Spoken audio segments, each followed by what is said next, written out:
Welcome to Leicester Fan TV. Are you ready for the show? Thanks to our sponsors, ADT Taxis, Everards, Pukka Pies, Pink Car Leasing, Leicester Riders, Hollogram, The Fox's Arms, Peter's Pizzeria, Hope Against Cancer, and Newby Co estate agents. We want your views, we want your comments, so join us live. 5, 4, 3, 2, 1.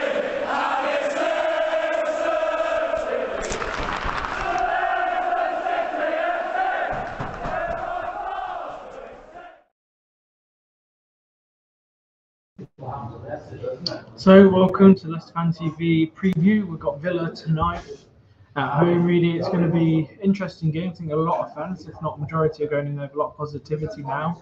With Rodgers being sacked, I know you're one that was backing until the end, but I think you can feel at least the atmosphere is going to be very much. There's not going to be much toxicity tonight. I think there could be all the fans going to be behind the lads. Hopefully, they can play the way they want to play tonight. I think with the caretaker manager in control at the moment, I think they'll say, "Listen, lads, go play how you want to tonight."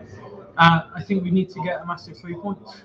Yeah, I'm in two minds at the moment. One side's being really positive and hoping for the best, but the other side's of people saying that because it's the backing manager, the kind of the backup coach, is he just going to play the same formation, same team, same system, and hopefully it changes. And I'm hoping not, because we've obviously got rid of Rodgers for a reason, and it's to change the style of play, and we're doing it.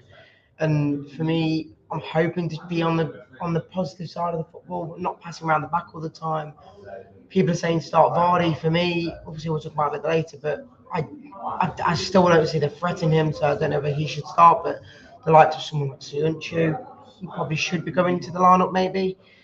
Does Evans get in the team? I don't know, but for me, I would probably say it's going to be a close one, because Villa are a good team, and we will have a positive look on it, really, won't we? Yeah. Rodgers not in charge. Obviously, reading some of these comments, I think everyone's in a bit more positive mood. Like Scooby Baz has put their 3-1 win to Leicester. I think before, if we knew Rodgers didn't know the game, we'd be predicting a 3-1 win. No. I've changed my mind. I don't even have forgiven a score prediction yet, but I think we'll win. I You think get 2-0, didn't you? Did I go 2-0 Leicester? I think I'll stick with that. I'll stick with 2-0. I can see us winning. But I said that as well. Vardy had to bang an hat-trick tonight. It would be typical Vardy. And I'll just pull up Andy Medhurst's comment here. We'll see tonight's players head down tools. We will see tonight if there's a big switch in how we play, whether it was the players performing as good as they can, or if, we see tonight a massive change. Well, that was the one. I wouldn't say excuse, but one reason I was trying to back Rodgers more, because, in my opinion, I didn't see the players fight. I didn't see the players do what they needed to do to win games, and I didn't think that was all down to Rodgers. But now he's gone. They either got to show it, or if they're not going to show it, we still lose games. What is the issue? We can't really pinpoint what the issue is, because if they don't win, it's a tough game to try and say at least everyone to go in and say we'll win. I think we very much could win now with Rodgers not being the manager of the team, but it's still a very tough team. Villa just beat Chelsea, and yes, Chelsea aren't in the greatest form, but they're still Chelsea. They still had decent little run throughout the season, and Villa, they picked up a lot of points. Obviously, you got to think. I think someone told me that if you look at since Emery joined Villa, they would be in the top 5 teams in the Premier League based on points from when he joined Villa. So that they are in very good form at the moment. They're going to be a tough team. We know that they're very counter-attacking. They're going to come and attack us, which would suit us if we do change style into more counter-attacking. Don't you think, Reedy? Yeah. Obviously, we've got a few topics to talk about, mainly about the team and whatnot. But the first one is who starts for Leicester. We were saying about there's so many players who are on the fringe of getting in the side. Obviously, someone like Sunchu, who basically was never going to get in with Rodgers in charge. Now he's gone. Does he get into that first lineup? Likes of Evans, obviously he was injured, but I think he's back fit now. Does he get into the back 4? For me, he doesn't, but it all changes now with Rodgers not in charge. I'd love to see a massive formation change. We've got all these great players back in the team. I think maybe 18 months ago we were saying Rodgers is trying to play a 5 at the back, and we've had the team for quite a while now, I'd say, and the best part of maybe since the start of the year, 4 months, we've been able to play a back 5, but I don't think we've seen us do that at all. He doesn't trust Kaggs, and with Evans being out and Marty again, liability. We've not done 5 at the back, so I'd really like to see back 3 of Suter, Pies and Soyuncu. And up top, to me, Vardy, Nacho, see what they could do. I think Vardy's a player very easily. He's quick to down tools when he's not happy. We've seen him do it before in the Pure and that, so I could see him going out there playing because he's enjoying it and he wants to do well. He's playing for himself a bit more tonight, and I could see us getting quite a good win, a couple of goals from players you wouldn't expect. Obviously, who starts? That's my thing. I think the big question is who wouldn't start, and it's like who do you change it in and out? Who's been underperforming that's getting in the team still? For me, the one name I can easily. I'll pull it up right here. No, not that one yet. The one name that's been starting that for me doesn't get in the team is Dewsbury. I honestly think he's had one of the worst few games in quite a few years for a player who I thought was decent to turn into something quite poor. For me, his passing at times where he gets that last pass in the final third, it just goes awful. It's just poor. Whereas someone like Maddison, that ball's going to be perfect. So for me, as hard as I've put it, you see my lineup for this game. Yeah. I put Seymour in there. As much as people don't agree, I just don't want to see Dewsbury on in that side. And if you want to fight, in there, and that's just my say. But I disagree. I would prefer Dewsbury all in there with Samari. I don't think Samari offers enough. He looks lazy, slow, and he doesn't really know what to do on the ball. Again, a lot of people say the same about Ndidi, but Ndidi's not a ball-holding player. He doesn't, keep holding the ball for longer than 3 seconds. As soon as he wins it back, he passes it off, and that's what we saw as a world-class Ndidi who was linked to United. But here's a question then for you then: who, if you had to name the best 11, who would you say is the best 11 at the moment? Because obviously you've got a lot of players coming back from injury. Obviously Evans as well. We did the post, obviously, which is on the channel. The back three will bring back three, obviously, Faisuta Christensen. Not Christensen, sorry. Faisuta Soyuncu. Christensen left wing back. Pereira right wing back. Goldie, I'd put Iverson in towards rubbish. Sorry, but he is. Agreed. Midfield, I'd put Dewsbury and Mendy in there. Both swinging around Mendy holding back a bit more, Dewsbury pushing up a little bit more, Maddison as Cam, and then Vardy and Nacho up front. I think, at the moment, that's one of our better teams that we can play, and I think that's how we should play, because I think that's how the players would like to play: very quick, fast, attacking football rather than sitting back for 80 minutes of the game, passing it around and losing it. I think the one reason why, instead of the team you've put, I've kind of not gone to a back five, I've gone for a back four, and that's because I've added Pratt in. And I think for me, out of all the players the last few months that we've seen play in the starting 11, Pratt for me just gives a bit more of a fight and a bit more. He doesn't care about getting into a challenge, and that's the one person for me that has to be in the side to just give a bit of a fight there. I don't see many fight. I see fighting Christensen. I see fighting some players, but we've seen the mentality been drained for the past, because it's not like the players have just fallen out with Rodgers overnight. It's been clearly, you can see it's been a 6, 8, 12 month thing where the players are slowly losing faith in the manager. And we've seen, like we said, I think Maddison came out and Pereira came out and said goodbye to Rodgers, but usually a lot more players would say bye to the manager after 4 years, and clearly there's some. After 4 years, I think most players would do it. That's made them, obviously, a majority of players not want to say goodbye. And I think, like I said, a lot of fans yesterday, won the FA Cup, Community Shield, and he got his 5th twice. Obviously, that's consistency-wise, that's the best finishes we've had in the Premier League. But obviously, this season and last season was, I think we finished 8th, but it was still a pretty bad season overall when you look at it, because we're only 8th by a couple of points. This season, especially, we're 19th right now, so something had to change. We've obviously seen they said they didn't want to get rid of Rodgers, but something had to change, really, didn't it? Yeah, it did, and I'll put my hand on my heart and say that I was still Rodgers in, just because I just didn't know if it was right to sack him at this point.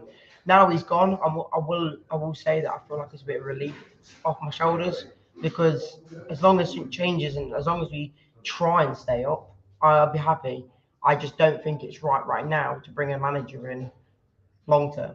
You don't. I agree. I think you've got to either bring in an interim for the next 10 games, or 9, because obviously we can't get one until now, or you hopefully stick it out until the summer, hopefully stay up with what we've got, and then in the summer look for a long-term manager. I think the summer, if we're in the Premier League or not, there's going to be a massive change to Leicester regardless, because I could probably name 8 players off the top of my head that will most likely be going, and majority of them out of contract. Your Mendy's, your Perez, Vestergaard, Bertrand.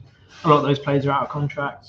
Maddison, we probably know is going to go to a top six club. Tielemans' contract runs out.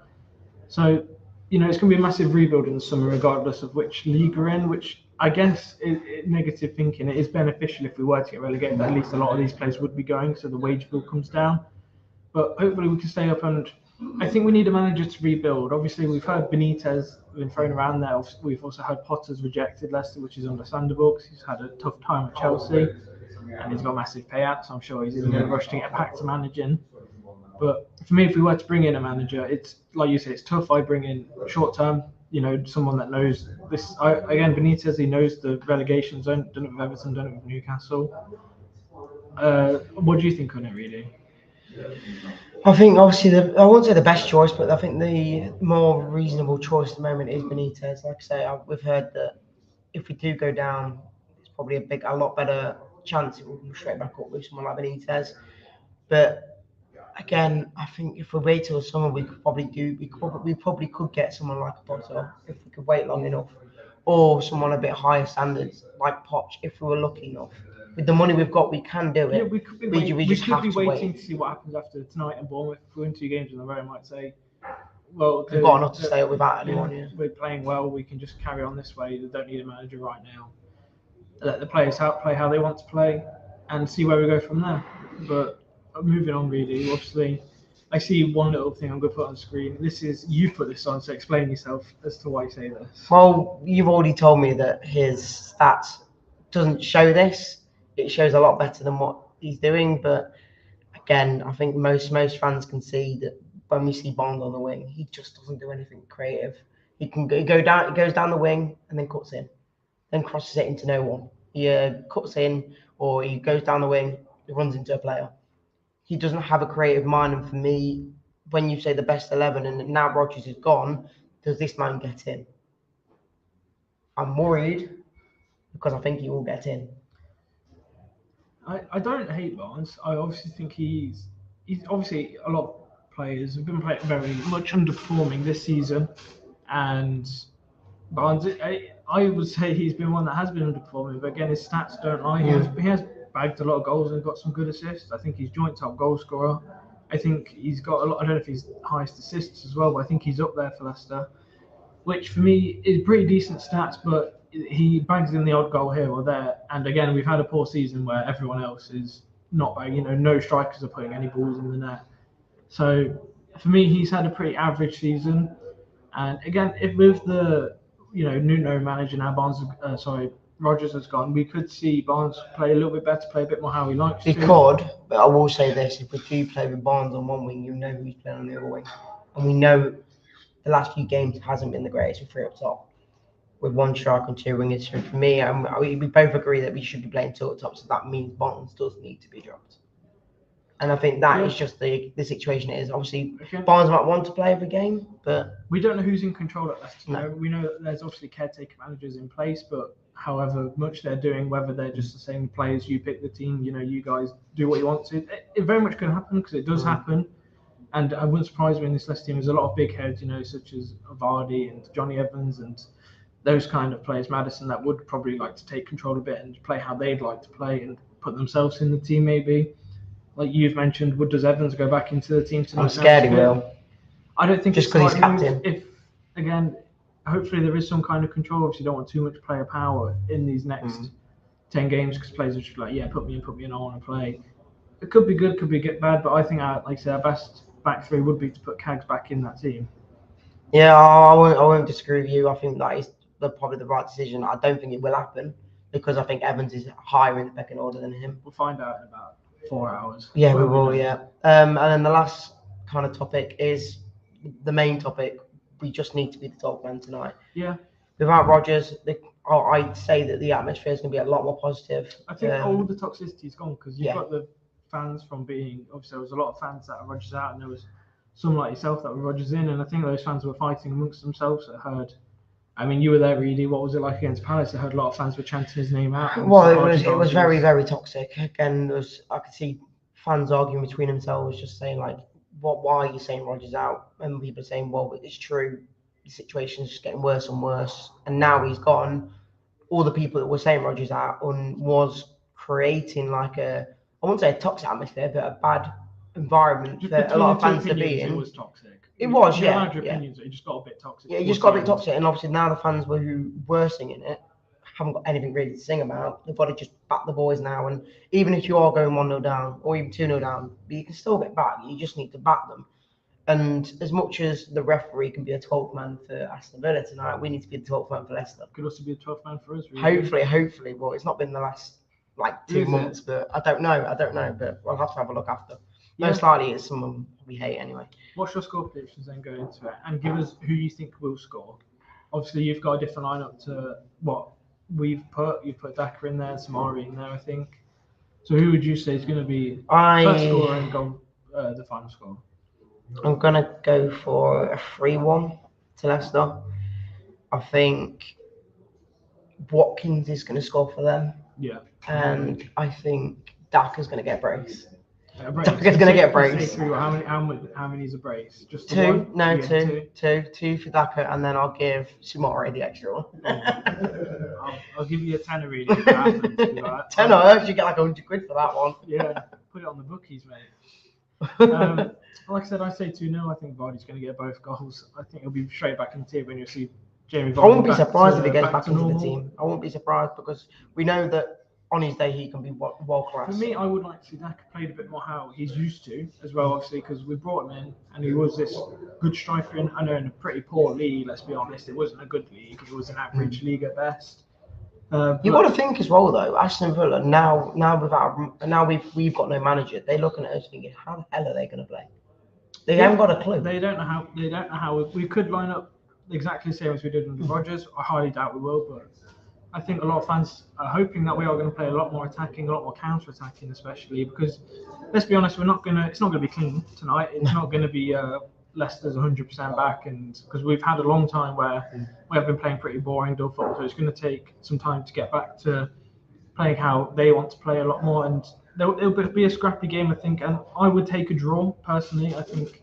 No, it's not. The pizza's going to be there before the game, not after the game. We are going down to pizzas. Don't remember they do cheaper pizzas on match days. So if you are thinking of getting something to eat before the match, go down to Peter's Pizzas tonight.